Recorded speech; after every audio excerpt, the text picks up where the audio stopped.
Good morning, class. This week we're going to do a little research into design and branding and then brand developing. For the first part of the week, we'll check out week 3, part A, and it's all about aesthetics, design, and branding. So hold on and I'll get that open. Okay, there's a lot of work that goes into making a good website, one that's easy to use. The user has a good experience and they're more likely to come back. It's easy to find things, whatever you need to do. So, we're going to talk about the principles of good social media design, and it starts with working on your website because not everybody has a website, but it's a good place. This is a good way to pull the pieces together and look at how a website can use good design. And I have a lecture here for you to look at. Um, it kind of goes through some simple things that can help you create a better layout, better design overall, and things like that. And when I was getting my master's degree, one of the teachers used this lecture that has been used for a long time, and it was called "A Good Design is Full of Crap."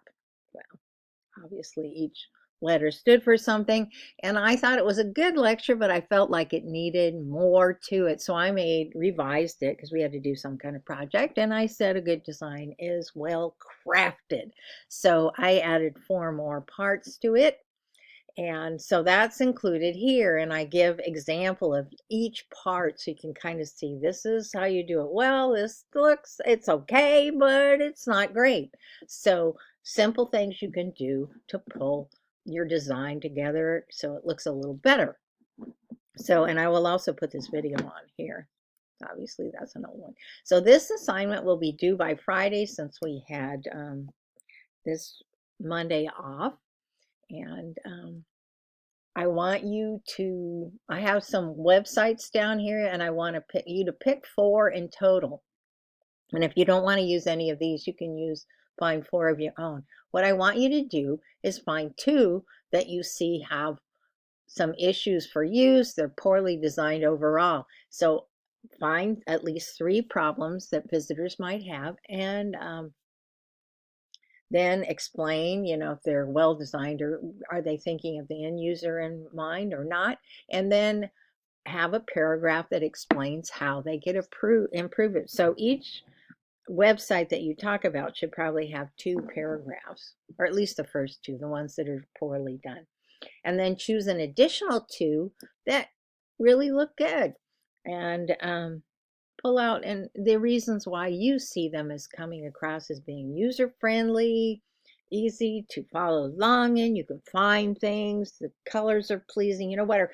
Look at the lecture I have, because I talk about colors and fonts and things being close together or far apart, how it makes things work well together. If there's too much, too little, whatever. So here's a set of websites. Some of them are pretty terrible. Some of them are really nice. Some of them were more terrible many years ago. Like this one is still not great, but believe me, when I first started using this one, it was really awful. And this one as well was really awful. And this one has really come along. Headhunter Hairstyling. It's really um, then come ahead with designs in leaps and bounds. Penny Juice has just gotten a little bit simpler to use. It still could use some help. But some of these, like I said, I found on a website called Worst Websites, because I wanted to have some extremes. And then I put in some that are, some of the better websites.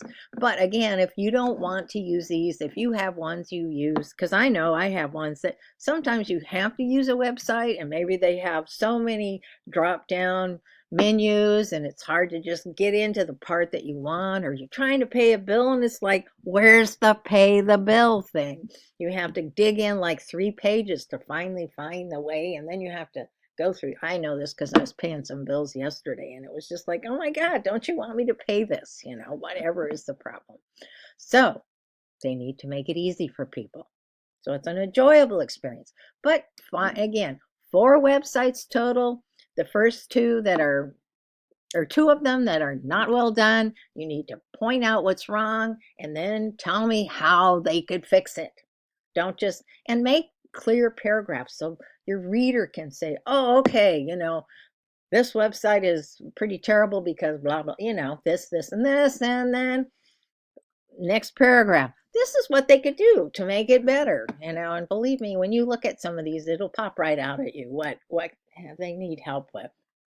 So, and then I also want you to check out what your group members wrote for the business research they did for last week's assignment, part 2B, and add an additional title and leave comments on it. Call it week 3 comments with their names, or add a line into this post. And then your groups may have changed. Obviously, this one we're a really small class because I had all those people that were fictitious people that signed up at the last minute. So at least this is a very small class, so I can, it's easier to get to know each other. So if you have any questions about this, email me. And I don't know, it's kind of a fun assignment.